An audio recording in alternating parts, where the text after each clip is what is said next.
ജില്ലയിൽ മഴക്കാലത്ത് മാത്രം കാണാൻ പറ്റുന്ന ഒരു അത്ഭുതം. അതിന്റെ കാഴ്ചകളിലേക്കാണ് ലോക്കൽ റൂട്ട് ഇത്തവണ നിങ്ങളെ കൂട്ടിക്കൊണ്ടുപോകുന്നത്.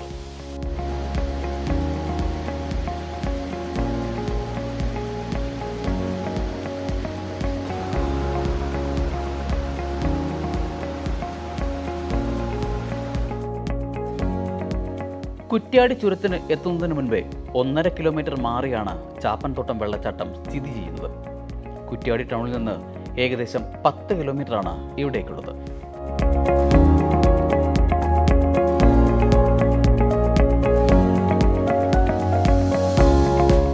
കോഴിക്കോട് ടൗൺ ഭാഗത്തു നിന്ന് വരുമ്പോൾ തൊട്ടിൽപ്പാലം എത്തിയ ശേഷം 3 കിലോമീറ്റർ യാത്ര ചെയ്താൽ ചാത്തൻകോട്ട് നടയിലെത്താം.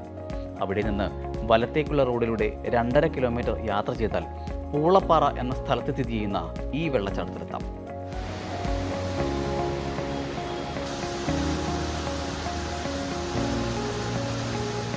അധികം തിരക്കില്ലാത്ത ഗ്രാമവഴിയാണ്. പോകുന്ന വഴിയിലെല്ലാം മനോഹരമായ കാഴ്ചകൾ. മലനിരകളും ചെറിയ വെള്ളച്ചാട്ടങ്ങളും അരുവികളുമെല്ലാം സഞ്ചാരികളെ കാത്തിരിക്കുന്നു.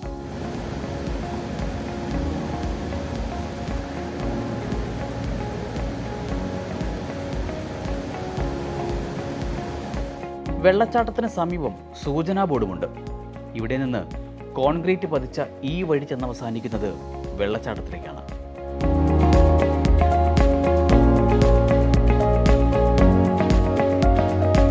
വെള്ളച്ചാട്ടത്തിൻ്റെതല്ലാത്ത ഒരു ശബ്ദം പോലും ഇവിടെ കേൾക്കാനില്ല.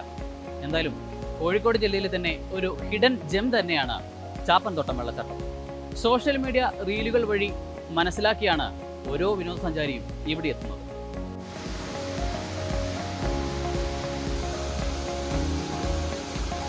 റോഡിൽ നിന്നുള്ള കാഴ്ചയ്ക്കെല്ലാം അപ്പുറം ഇവിടെ ഒരു പ്രധാന വെള്ളച്ചാട്ടമുണ്ട്. റോഡിൽ നിന്ന് മറ്റൊരു വഴിയിലൂടെ കുറച്ചൊന്ന് മുകളിലേക്ക് നടന്നാൽ അതിനടുത്തെത്താം. പെരുംചാലിൽ നിന്ന് വരുന്ന പുഴയും പൂളപ്പാറയിലെ പുഴയും സംഗമിക്കുന്ന ഇടമാണിത്. ജീരകത്തിൻകുളം എന്ന സ്ഥലമാണ് ഇതിൻ്റെ എല്ലാം ഉദ്ഭവസ്ഥാനമെന്നാണ് പറയുന്നത്.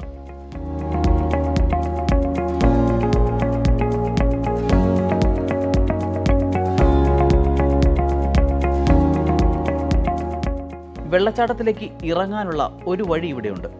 പക്ഷേ മഴക്കാലത്ത് ഇതുപോലെ കാണുന്ന സമയത്ത് ഇവിടേക്ക് ഇറങ്ങുന്നത് കുറച്ചധികം റിസ്ക്കുള്ള പരിപാടിയാണ്.